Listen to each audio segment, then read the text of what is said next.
What used cars are more reliable and repairable than brand new? That's what we're going to find out. Welcome to Car Help Corner, where we help you, the consumer, master the process of car buying and car ownership. I'm going to share 10 car models that are better to buy lightly used than brand new. If you want the best reliability, repairability, and to save the most amount of money, skip the new car dealership and search the used car market for one of these vehicles instead. Let's get started with the first vehicle of the list, which is the 5th generation Toyota 4Runner. I'll start by saying that I really do like the new 6th generation of the 4Runner, which came out for 2025.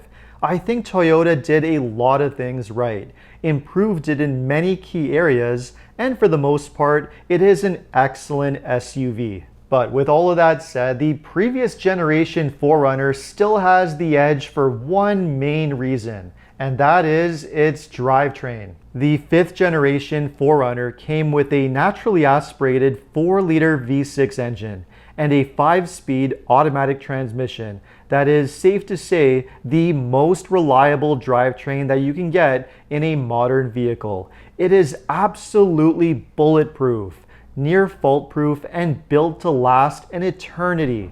This was Toyota reliability at its absolute peak. And because of its no-nonsense simplicity, no turbochargers, no complicated fuel-saving tech, none of it. It is dead simple to work on and easy to repair. Like I said, I like the new 4Runner, and I'm sure it will eventually prove to be a very reliable generation as well. But if you want to be on the safe side with simple old school reliability, the 5th generation 4Runner is the absolute best. And the next vehicle that we have on the list is a very similar story, which is the Lexus GX 460. Again, I'll start by saying that I absolutely adore the new GX 550. It is a phenomenal SUV and one of the best new luxury SUVs on sale. But the previous generation GX was such a special vehicle, and like the old 4Runner, came with an unbelievably reliable drivetrain. The GX 460 used a bulletproof 4.6-liter V8 engine and 6-speed automatic transmission.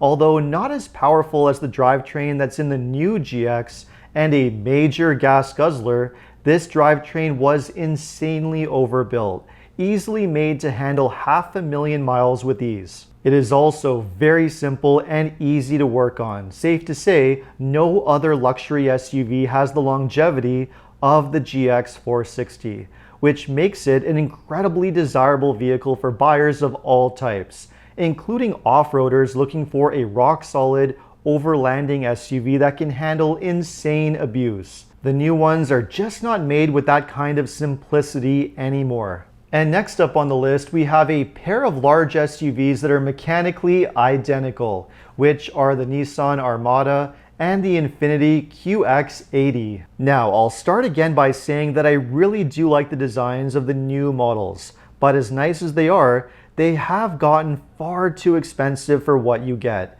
especially considering that the company has downsized the drivetrain to a twin-turbo V6 engine, which is what makes the previous generation models so attractive. The old Armada, which is known as the Patrol in other markets, and the Infiniti QX80 came with a rock-solid, naturally aspirated 5.6-liter V8 engine that was very well suited to these SUVs. As a whole, they might not be quite as nice or up to date with technology as the new ones are, but these are still very nicely finished, nice driving SUVs that provide no-nonsense reliability. And best of all, because they suffer from massive depreciation, they're actually pretty decent used car buys. I mean, you can pick up a lightly used 2-year-old example for half the price of a brand new one. To me, that makes the choice an absolute no-brainer. And next up, we have another luxury SUV that's a great used car buy, and that is the BMW X3. To me, the new X3, which debuted for 2025, is a massive letdown with an uninspired design, disappointing interior, and it's just not good enough for how much you pay. But the good news is that a lightly used, previous generation X3 addresses all of those complaints, at a much lower price. Better design, a better interior with proper physical controls and nicer finishes, the same great tech, the same driving experience, the same well-made drivetrains, and all for a fraction of the price of a brand new one. Now, will it be cheaper to own and repair in the long run? Well, probably not, because this is still a BMW. But if you can get a lightly used one that's certified pre-owned with a BMW extended warranty to protect yourself, you will enjoy the benefits of a new BMW at a massively depreciated value price. And next up, we have a value pack used car that is a lot more affordable to buy. And that car is the Acura ILX. The ILX was Acura's least expensive model, which was replaced by the Acura Integra for 2023. And as much as I like the Integra, my biggest complaint with it is its drivetrain. The 1.5-liter turbocharged 4-cylinder engine and CVT are just nowhere near as good as the drivetrain that you get in the ILX, which came with the legendary K-Series naturally aspirated 2.4-liter 4-cylinder engine with an 8-speed transmission. It produces similar power to the Integra's engine, but with better long-term reliability and the simplicity of being a naturally aspirated engine with a conventional transmission. In fact, the 2.4-liter is arguably one of the best 4-cylinder engines Honda ever made, and considering how cheap you can get a lightly used ILX for these days, I'd say it's an easy choice. The next car that we have is a performance hatchback for those that are looking for a little bit more fun, and that car is the Volkswagen GTI. The issue with the latest generation GTI is that Volkswagen really had nowhere left to go with it. It is now in its 8th generation, and although the latest model is a great car, it is really not that much different from the previous generation GTI. Only it has a worse interior with frustrating touch controls and no option to get a manual transmission. The old one though solves both of those problems while maintaining everything else that's great about the GTI. Sometimes newer is not always better in every way, and I think this is a great example of that. And next up, we have a group of vehicles which are better and safer to buy on the used car market, and that is any of the previous generation Volvo models. The older Volvos that were made before 2016 really epitomize Swedish engineering and design, and many of them were pretty decent vehicles. The peak of Volvo's golden era was probably the XC70, which was made until 2016, and is likely the last of the truly well-made, overbuilt Volvos. The latest generation Volvos from 2016 onward, however, which moved under Chinese ownership, are just not the same. They are certainly not the same in terms of quality. Volvo reliability is shaky at best, and their latest electrified models are proving to be even worse. So, as sad as it is to say, by the way things look right now, it seems that Volvo's most reliable years are behind them. And next up, we have our first truck of the list, which is the 3rd generation Toyota Tacoma.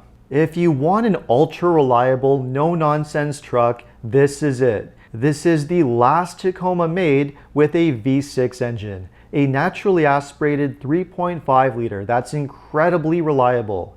These aren't fancy trucks, but they are built to last. So if you can snag one for a decent price, it will likely be a much better long-term choice than a brand new one, which, although are still very nice trucks, no longer have the V6. They can also get ridiculously expensive, which makes trying to find a lightly used example even more tempting. But one could argue that as long as you're buying a Tacoma, you really can't go wrong. They are still excellent trucks at the end of the day. But the same can't be said for the next truck on the list, which is the Toyota Tundra. When comparing brand new to used vehicles, I don't think there is a bigger contrast between the 2nd generation and 3rd generation Tundra. The 3rd generation Tundra, which was introduced for 2022, took a massive drop in reliability, thanks largely to the twin-turbo V6 engine, which has been experiencing a very high failure rate, and was even recalled for this last year. Overall, the build quality of the third generation Tundra has not been living up to Toyota's reputation, at least not so far, which means that the best Tundra to go for is the second generation model made until 2021, which came with a bulletproof 5.7 liter V8 engine that will last a lifetime, is far more reliable and more repairable. If I were buying a full-size truck, that would be my choice. Now, keep in mind, this video should not lead to overgeneralizations that all modern vehicles are bad and less reliable than vehicles from the past, because that's certainly not always the case. There are many examples of very reliable, very well-made, brand new vehicles that you can buy that will last you a long time and are still generally repairable. But when it comes to the vehicles that are on this list and others out there, you are sometimes better off taking a look at the used car market instead. So let me know what you thought of this video, and if you enjoyed this video, make sure to like and subscribe. And if you are planning to purchase a vehicle and you live in Ontario, know that OMVIC is the vehicle sales regulator that's responsible for administering and enforcing the rules that dealerships must follow. To learn more about your consumer protection rights, visit omvic.ca, and if you need any additional car buying advice, recommendations, or help with getting a great deal on your next new car purchase, make sure to visit carhelpcan.com. Thanks so much for watching, and see you next time.